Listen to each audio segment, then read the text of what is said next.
मित्रांनो नमस्कार. नमो शेतकरी महासन्मान निधी योजनेअंतर्गत एक मोठी बिगेस्ट अपडेट आता शासनाच्या माध्यमातून समोर आली. असं सोशल मीडिया न्यूजचं म्हणणं आहे. जेवढे पण काही आपल्या महाराष्ट्रभरातील जेवढे पण काही मीडिया यांनी ही न्यूज दाखवलेली आहे की एक मोठं बिगेस्ट अपडेट आलं आहे आणि सुमारे 56 लाख शेतकरी नमो शेतकरी महासन्मान निधी योजनेतून अपात्र होणार आहे. आता ते नेमकं 56 लाख शेतकरी कोणते अपात्र होणार, हप्ता कधी वितरण होणार, हप्त्या संदर्भातील काय अपडेट आहे, या संदर्भातील संपूर्ण प्रश्नांची उत्तरे अगदी 2 मिनिटात आपण इथे जाणून घेणार आहोत. मित्रांनो अगदी काही तासभरापूर्वी किंवा आज दिवसभरामध्ये ही न्यूज चौकडं सर्वकडे व्हायरल आहे. याच्या संदर्भात आपण एक व्हिडिओ देखील केला होता, परंतु तो व्हिडिओ थोडा घाई गडबडीने केल्यामुळे तो व्हिडिओ क्लिअरली तिथे जमला नाही, म्हणून हा दुसरा व्हिडिओ आपण इथे क्रिएट करत आहोत आणि याच्या संदर्भातली डेडिकेटेड माहिती तुमच्यासोबत मी ते शेअर करत आहोत. आणि एक गोष्ट मात्र नक्कीच सांगेल की जलने वालो की दुआ आहे आपल्याला, बस आपल्या चॅनलला दुसरं काहीच नाही. बाकी विषय आता नमो शेतकरीचं ते 56 लाख शेतकरी कोणते आहे, याच्या संदर्भात काय अपडेट आहे थोडक्यात माहिती सांगू शकतो. तर मित्रांनो न्यूज चॅनल्सवाल्या अँकर्स लोकांचं असं म्हणणं पडलं की जे काही कर्जमाफीमध्ये शेतकरी आहे ते शेतकरी नमो शेतकरीमध्ये वगळण्यात येणार आहे. जर कधी तुम्हाला पुण्यश्लोक अहिल्यादेवी कर्जमाफीचा लाभ इथे मिळत असेल, जी 2026 आता लेटेस्ट कर्जमाफी आणि तुम्ही त्याच्यात पात्रतेत बसला असेल, तर मग मात्र तुम्हाला पुढील 1 वर्षापर्यंत नमो शेतकरी महासन्मान निधीच्या ह्या योजनेमध्ये अपात्र करण्यात येणार आहे. आता 1 वर्ष करण्यात येणार आहे का परमनंटली करण्यात येणार आहे, काय तुमचं नावच त्याच्यातून काढून टाकण्यात येणार आहे, आता हा विषय अद्याप समोर आलेला नाही.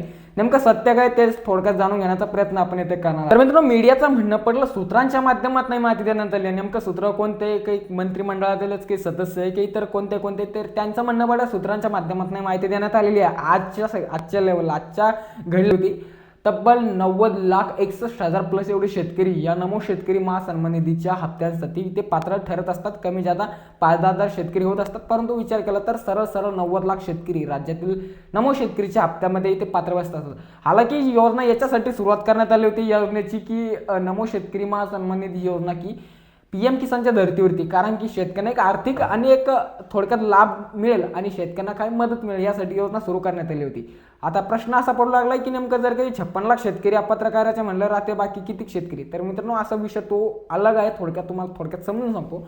हा विषय असा आहे की 56 लाख शेतकरी, तर 56 लाखापैकी 25 ते 26 लाख शेतकरी नमोच्या ह्या हप्त्यातून अपात्र इथे होणार. आणि असं का होऊ लागलं, तर याचं एक कारण सांगण्यात आलं मीडिया रिपोर्टच्या माध्यमातून की कर्जमाफीसाठी शासनाच्या तिजोरीत खूप मोठी काळाजंकी ते पडलेले निधीची कमतरता भासू लागली, लाडकी बहीण असं इतर बऱ्याच विविध योजनांमुळे. तर त्यामुळे नमो शेतकरी योजनेतून सुमारे 56 लाख शेतकरी अपात्र करण्यात आले. म्हणजे सरळ जर कधी यांची न्यूज खरी ठरली तरी ही शेतकऱ्यांवरती असा अन्याय होऊ लागलाय.